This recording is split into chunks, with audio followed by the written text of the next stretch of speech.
Welcome back to Event Tech Live 2021. Now here we are right at the end of the week, the final session. Where has the time gone? Well, I've had a look at some of our highlights from earlier in the week, and I know in the chat some of you have been asking, where can I get these highlights videos? Where can they be shared? Well, if I haven't mentioned it enough already, hashtag ETL21.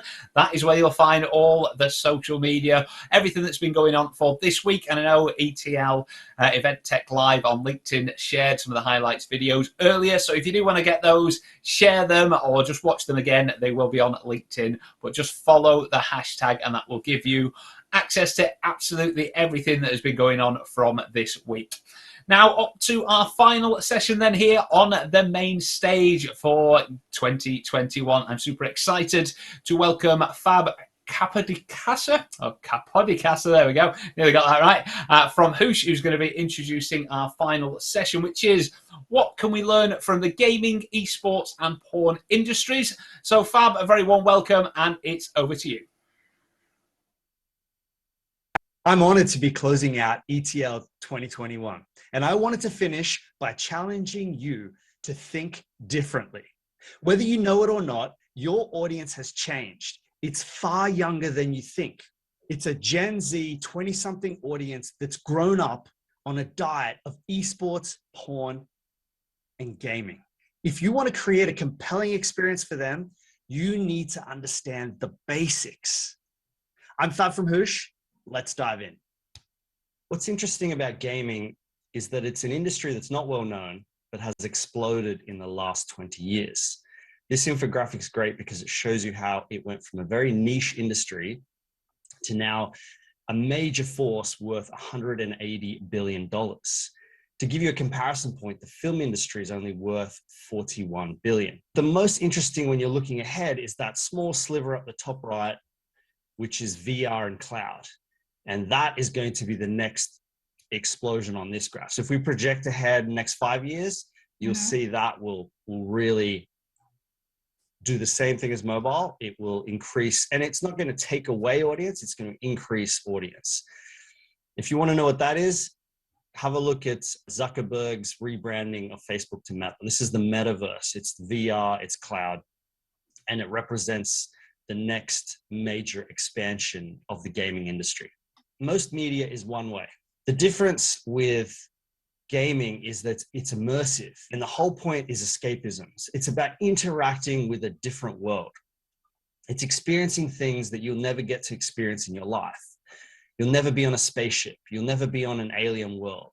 You'll never fight zombies. Gaming allows you to experience these things in a very visceral way. You're interacting with a world and you don't need to use your imagination. You're not passive. It's there in front of you. What you're seeing on the screen here is something called zero latency VR. So it's something you can do in most cities in the world, but it's a specialized experience at the moment.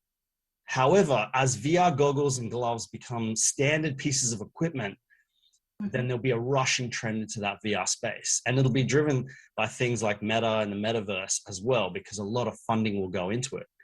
And that's why big companies like Facebook have bet billions of dollars. Gaming is always an early adopter of technology. They're always pushing the boundaries because they're always seeking that immersion to have a more escapist experience. The interesting part is that sometimes these games take 5 to 6 years to build them.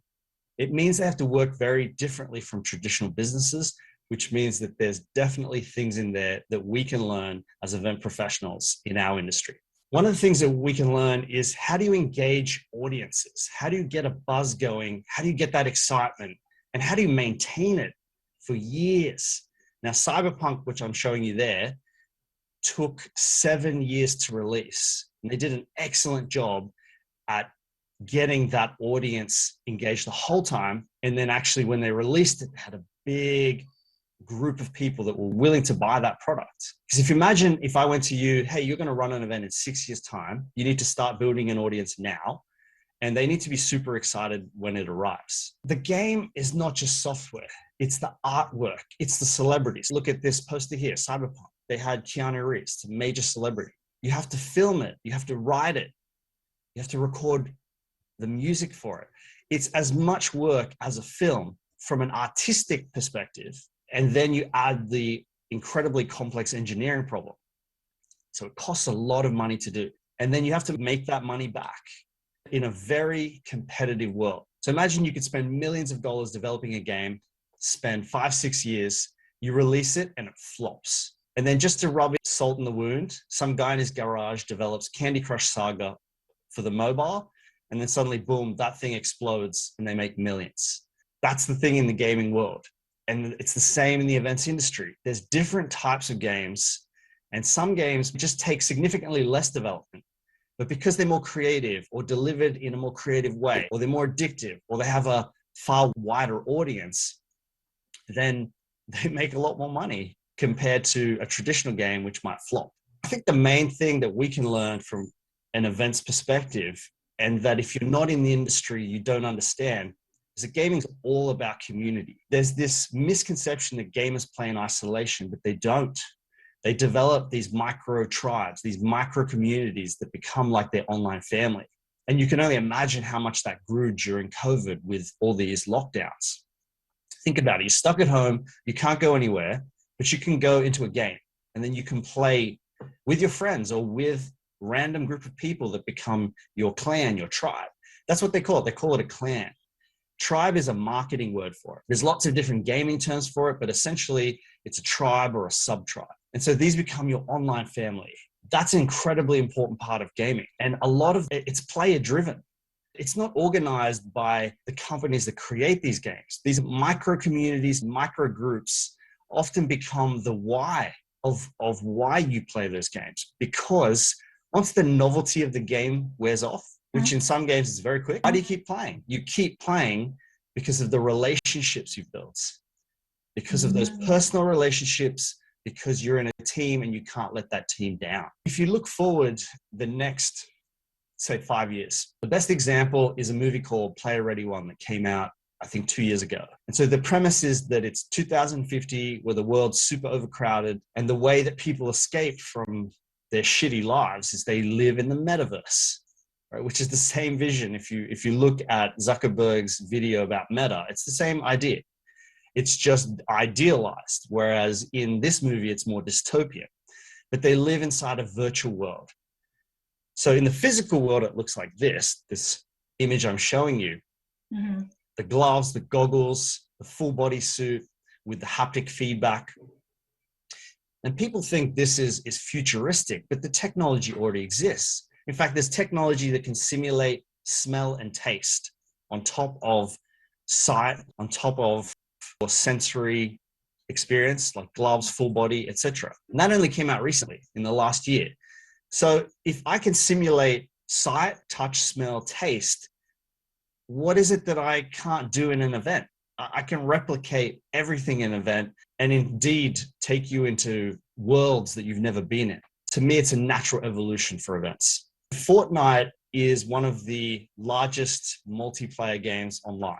They ran a virtual concert with 12 million people that attended. You may not have heard of it, but it's the most popular game among the younger generation. Why is it the most popular? Because it's free. It's a free game, a very high quality free game, and one of the largest multiplayer metaverses, because that's what it is. You know, people think, oh, this is coming. I said, no, it exists already. You can already put your VR goggles. You can already play in this game. You can immerse yourself. And at this concert, they had Travis Scott, one of the biggest artists in the world. But I bet you 99% of event managers have never heard of Fortnite, never knew that they've run the largest online concert in the world. Because why? Because it's the wrong generation. But who here, like listening to this talk right now, has run an event with 12 million people? Not many. And what is an event? It's an experience.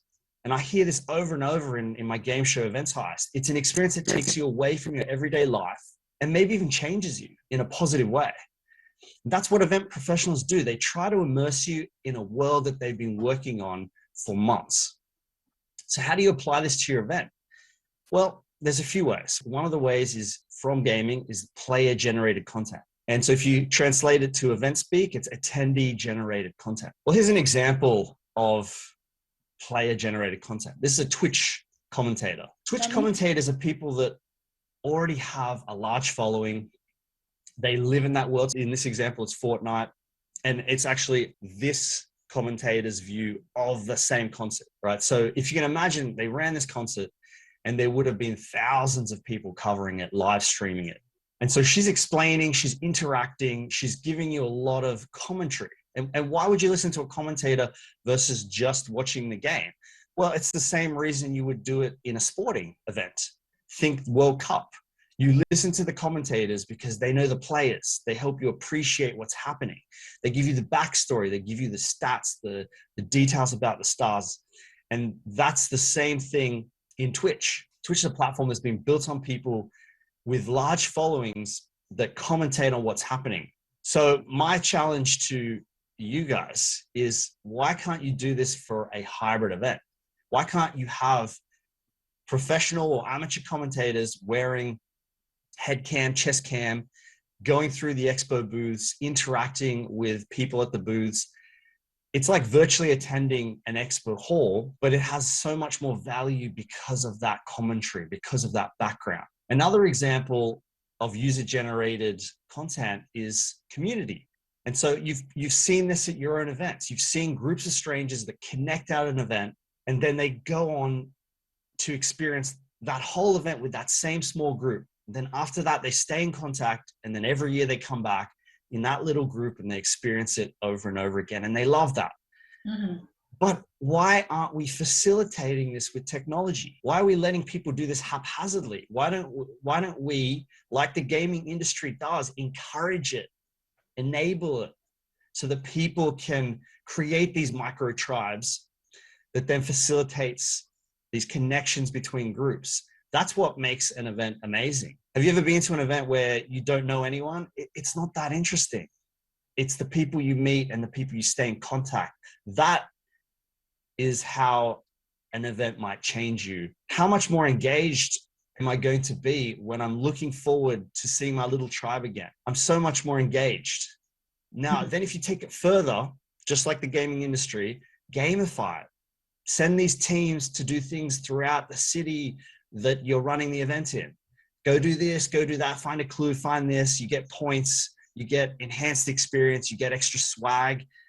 You incentivize the building of these micro communities, which is exactly what they do in the gaming world. Nothing prevents event professionals doing this right now, other than that's not the way it's traditionally been done. So I'm hoping that I've interested you enough in the gaming industry to find out a little more, understand this very rapidly growing area, and get some inspiration that you can take back to your own events. Porn is a fascinating business. Firstly, it's a massive industry. It's worth 12 billion more than the combined revenues of all the TV stations in the US, just to give you a bit of a measuring point. Problem is, even the largest porn companies in the world, and OnlyFans, I'm showing the revenue here, they're not public companies. So they don't record their revenues. Some of them are based out of tax havens. It's very hard to estimate the total revenue. So it could be anywhere between 9 billion and 90 billion. No one really knows, but there's a lot of money in it. And if you're in business, it's just interesting to know where they make this revenue. The other thing is, a lot of people don't realize porn has always been an early adopter of tech, and it's actually driven a lot of the technology. Things like the internet, consumer applications of the internet, the first e-commerce transactions, first live streaming video, all of this comes out of porn. The other interesting thing about porn from a business model perspective is it's been disrupted so many times by technology and different business models. And often, funnily enough, it's been disrupted by technologies that the industry itself drove. That's the irony. It's an industry that constantly cannibalizes itself, but it's still growing, and it grows exponentially. And that's one of the beautiful things about the porn industry. They have to just do it. They have to just try it. They have to roll the dice and see what sticks, because if they don't, it's just death for them as a business. The other interesting thing is, you don't need to have huge budgets to have an amazing online experience. That's what OnlyFans is really showing us, is that you just need to know the tech and understand how to create an amazing experience. And thus, a lot of new players come into the space, the competition goes up, and this is very similar to virtual events. A lot of new players entered the event space a lot of new events, because suddenly you don't need those giant overheads of running traditional face-to-face events. And a lot of traditional players got knocked out of the game. So you can see that the similarities between the two industries in that respect. What makes it very competitive is you can't be in the porn industry and be conservative. It's not a conservative business. And so it lends itself to taking risks. Also, because the avenues of traditional advertising and marketing are not available to them because they're blocked. And so they have to get really creative. But it also means it's hugely competitive. If we look at, for example, live streaming video, one of the reasons it became very popular was because of porn. And porn was an early adopter of that technology. Suddenly you just opened up this ability for anyone out there with a camera and some internet to create their own channel, to create their own content, to create their own following. And so they've been doing that for so long now. They're so far ahead of everyone else when it comes to content creation and the ability for just an average person to create a big following. And that's what OnlyFans is about. If you look at OnlyFans, OnlyFans is a direct-to-consumer model, right? It's the latest evolution of porn. It's where you don't need any middleman. It's just the technology. It's a website. It's technology that enables people to subscribe directly to the content creators. And so if you look at these OnlyFans, there's some big celebrities on there, but the fifth largest is Mia Khalifa. Very interesting. You can see the kind of money they make per month. It's insane. She's not a traditional porn actress. I think she did one scene or one movie in porn before she was disgusted by the industry and decided to go and do her own, direct to her own fans. And that is the new business model in porn. It's very interesting and has a lot of implications to the events industry. How do you compete in this environment? You have to build a strong brand with reputation. It's about consistent quality. That's what people trust. They need to know that you as a creator, whether it's a studio or an individual person, will consistently create a quality experience. That is how you build a strong brand. That's how you win in a direct consumer model. Like, you have to have a really strong brand, because especially in porn, it's a freemium business model. Like all the porn sites run on a freemium model. You can go and watch free porn to your heart's content. So why would I ever pay for porn when I can get it all for free? Well, it's because I watch enough of a brand that I like their content, I trust their content, I understand the value of that content, and I will pay money for that content because it is a better experience than anything out there. And that is a direct analogy to the event space, especially virtual event space. You can't build a brand if you can't create an experience that differentiates you from all the free events out there. You're going to lose, and then you will die as a business. It's a really important point for event professionals to understand. So what is it about OnlyFans that drives so much revenue? It's about personal experience. It's about content create. It's a similar concept to TikTok. It's creators that understand their audience so well, they can target niches that they've never targeted before, or that have never been targeted before. So if you think about it, when porn was mainstream studios had to appeal to mainstream. It was essentially average. But now you've got fetish, you've got niche porn, you've got people that can create for that and have a huge global following that you could never do before. So the best example I've got of that is Belle Delphine. Awesome example. Not a porn star, never been a porn star. In fact, would never be cast by a traditional brand, traditional studio. Her niche is very specific. It's the anime gamer audience, especially popular Asia, Japan, etc. She's created a niche brand in a direct-to-consumer model. So she's one of the biggest OnlyFans producers. Couldn't do this before the current OnlyFans model. It's too niche. But as soon as you open up to a global audience, then that niche becomes quite massive. It becomes very lucrative. It's a direct strategy that can be used in virtual and hybrid events. You are now targeting a global audience. You can't take average to a global audience. You have to take niche, because if it's so niche that it spreads, people will come, people will be engaged, they will refer it to other people in their niche. It will be that word of mouth effect.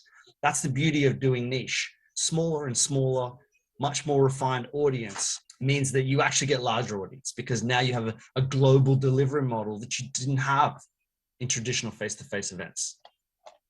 Let's talk about esports. You have enough players playing the same game. They're going to have matches. They're going to form teams. They're going to start to compete on an ad hoc basis. And then at some point, you get enough people playing, you get enough competitions happening that there's prize pools, there's sponsors. And then when you get to that point, you start running hybrid events like this, where you're getting millions of viewers from home. You're getting thousands of viewers coming into it. And now you need professional teams. You have professional athletes. You have big prize money. You have big sponsorship because there's a big audience. And that is how, in a nutshell, how esports came about from the explosion of the gaming world. The common misconception outside of the esports is that, well, esports is just an online event. It's not. It's always hybrid, because there's two problems with having people remote. It's the cheating, and most importantly, the lag. The lag is the time it takes for you to click a mouse and something happens in the game and the return coming back. It's impossible. You can't do competitive gaming like that. You need to have it like you're seeing on screen there. You need to have the players there playing. And then since you're doing that, you might as well have a bunch of people in the audience while you have your millions of viewers watching it elsewhere. What's interesting in esports now is that gaming's become much broader demographic. Because of the mobile explosion, you have a lot more older players, you have more females playing, and that just creates more buzz in the esports world. The more viewers, that means the more prize money and the more the players get paid, etc. So that has been a huge influence. And if you think about it from an esports perspective, I talked about bandwidth limitations, like you need high bandwidth. And that's one thing that all the venues have. They just must have. It's not a question mark. These venues, these hybrid venues must have crazy internet speeds. This is one thing that it still hasn't been fixed. What's going to change now, even for corporate events, is that you've got the 5G network coming very quickly. It's going to change the amount of bandwidth that you have at these events. Whether it's direct or a base that then goes into that venue, it doesn't really matter. Bandwidth will go up. Now you've got the opportunity to do like these hybrid venues in esports, is to put cameras everywhere, to do things you just couldn't do when you're relying on bad internet, bad Wi-Fi. So what does that mean? It means that you can put cameras everywhere and that audiences have complete control of how they view it. Whether they're in person, whether they're at home, it doesn't matter. They have just a huge choice of how to consume the event. That is the most interesting thing about esports, because unlike traditional sports, just the sheer amount of data coming out of these games in game as well at the actual hybrid event is phenomenal, and it can definitely apply to the events we run. The closest you have in traditional sports was during COVID, when the NBA and other games sold cameras from different seats, but that is laughably primitive compared to what esports has been doing in hybrid events for such a long time. But it then changes the way you watch the game, because suddenly you need to have commentators, whether they're professional or amateur. You need to have people that are going to essentially curate it for you, because there's just too much choice. So let me give you an example of a real event. Let's make this real. League of Legends, 2018. Prize pool was 1.3 million. It was a hybrid event with 7,000 people live. Nothing particularly interesting, except the number of viewers. 60 million viewers watched this event live. And the crazy part, it wasn't even a particularly high profile event. It's just that the game at the time was so popular, the players had such a big following, a crazy turnout, a turnout that they didn't even expect. And all of this is driven by the younger generation. It's a generational change. It's inevitable. Whether we embrace it, whether it comes in our lifetime, or we just become irrelevant, well, that's up to the event professionals. One of the interesting parts about esports, what a lot of people don't realize, is that athletes are paid the same as top level athletes in a sport, just simply because of the amount of audience. You have a big audience that plays the game. They naturally want to see the best. You can't play that game and have communities and not watch those games. It's socially just not acceptable. It's like playing a soccer game with your local team from work, but you don't watch the World Cup. It just doesn't work that way. And so as soon as you have enough eyeballs on it, then you have sponsors, you have prize money, you have money associated with that. The interesting part is, like, how's this even relevant to corporate events? Well, Remember, the audience has changed now. As soon as it went from face-to-face events and it went virtual, suddenly that younger demographic, that young corporate demographic is able to go to these events because they're free, because the cost is so low. They're going to send people that companies have never sent before because they couldn't justify travel costs and ticket costs and all the other costs associated with a face-to-face event. Suddenly, much larger demographic that can attend virtual events, corporate, and they're younger, much younger. That is what I think most event professionals have not realized. And it's because you don't capture it. It's not something you capture. You don't capture age when people register. You don't know how old they are, but I guarantee you it is a younger audience that's coming along. And guess what? The older audience, they don't care. They don't know any different. But the younger audience, they're seeped in this. They're seeped in this kind of esports, this gaming world. And they're going to be so bored by the formats currently done. Whether it's, they're not going to be able to go to face-to-face because you still have that limitation around numbers. You know, who are you going to send? Who's the CFO going to sign off on? But they're going to go to virtual events and they're going to be incredibly bored because they have grown up on hybrid events like this that in comparison are just light years ahead. One of the other big revenue streams of esports is that you can bet on these games, which is not a big surprise, but you can do it in crypto. And what's more interesting is the actual teams like Manchester United here. They not only have a team, they have their own crypto coin. You want to support Manchester United, you get their crypto and you bet with their crypto. Doesn't it make sense? I support the team. I'm going to bet for them. Well, why don't I do it with their own crypto? Makes sense. The other trend that we're seeing is that the players themselves become creators and influencers, which kind of is done somewhat in traditional sports, but very much done in esports because of Twitch, because they actively stream, because they're digital first, right? Like they're not a physical sport. They're digital first sport, which means they live stream themselves practicing. They live stream themselves playing other games. And so they create a base of followers and they bring, and through their content and their live streams, they bring those followers into esports. And then of course that ups their own value. Their own value to sponsors, to those teams goes up, which is why they paid a lot of money. The other interesting thing that we can apply to events is the commentating. Is because you now have suddenly so much data coming out of one of these events, you just get overwhelmed. So you need expert commentators that not only take me through the event, they give me that richness. They curate it for me. They give me all the streams I should be looking at, and they tell me why I should be looking at that. You can do that. You can do that now with very little effort, very little money. You can do that in corporate events. It's just no one's doing it because everyone just looks at other corporate events and thinks that's what they should be doing instead of looking outside their industry and trying to understand what other very, very successful industries have done. And it's all about community building. It's all about getting more players to watch it, getting more communities, getting more. That's what creates esports. It's not about the game. The game's almost irrelevant. It's the community that is built around that, a very rich community. And that's something that event professionals have to understand. It's this generational change coming with young corporates that are used to this, that expect this, that will not tolerate what is currently being done in hybrid and virtual events. And for minimal effort, for minimal cost, you can have these things. You can have this richness of data within the face-to-face event projected out into your hybrid event. You can have those professional commentators. You can have that curated experience. It's just that no one's doing it because no one is getting inspiration from outside our industry. And that's my ask to all the event professionals watching this. Get inspiration from industries that are light years ahead of where we are now in both virtual and hybrid events. And that's esports, gaming, and porn. Get inspired. Don't rely on the traditional ways. Don't look at just LinkedIn and what other corporate events people are doing. Look at the forefront. Look at what's coming.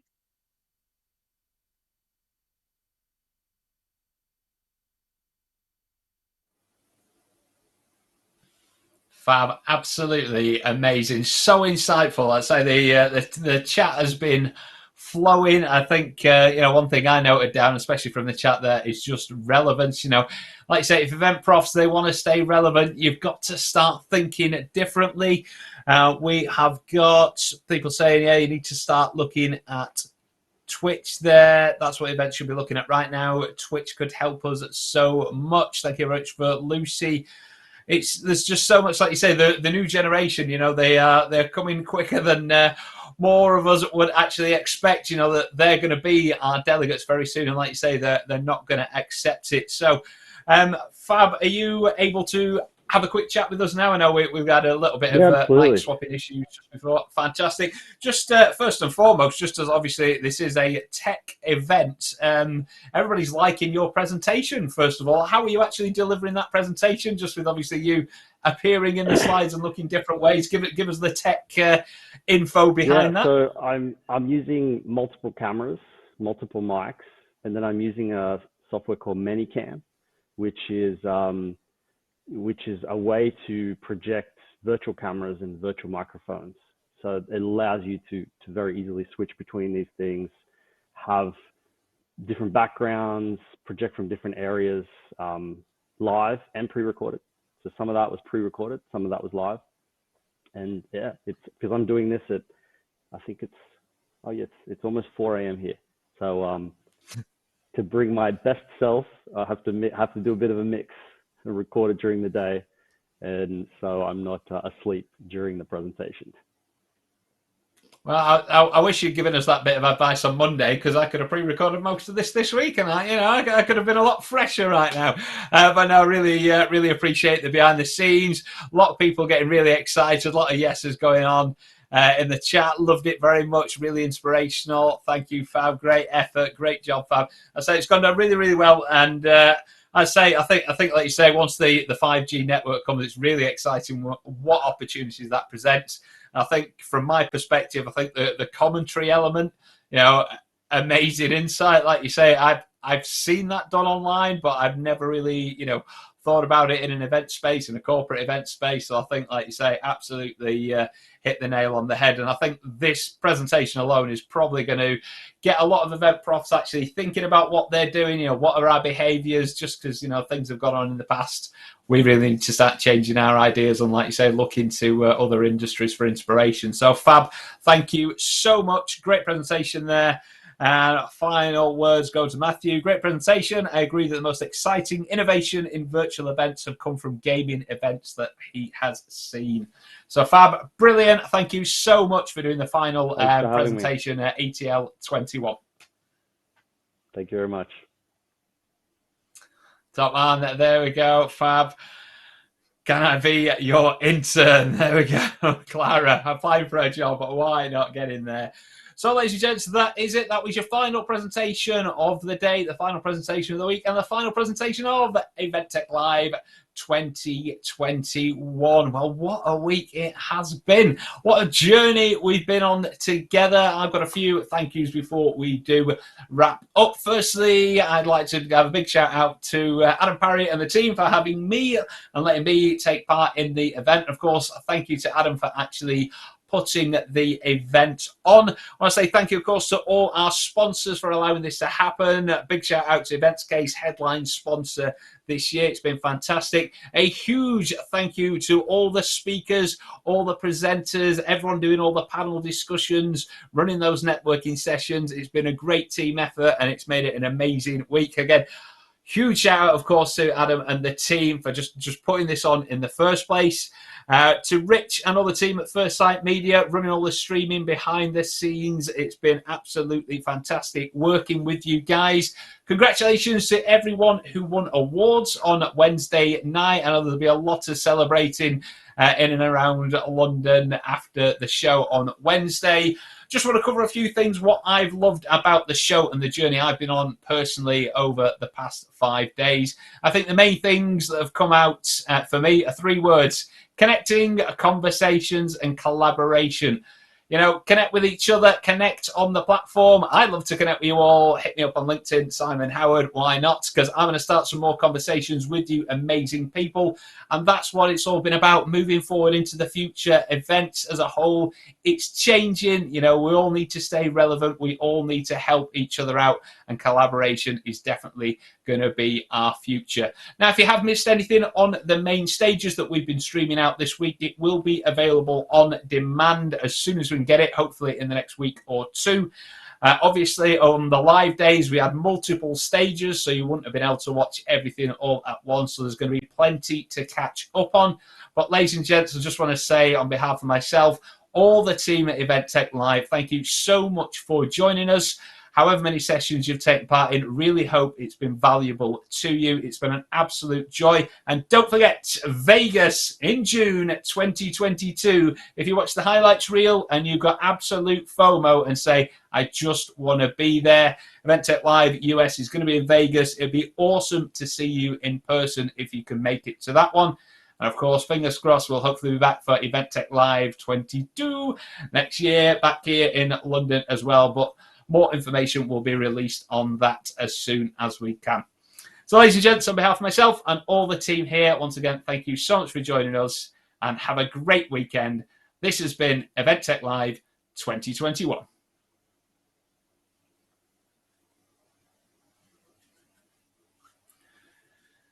Whew. Cheers.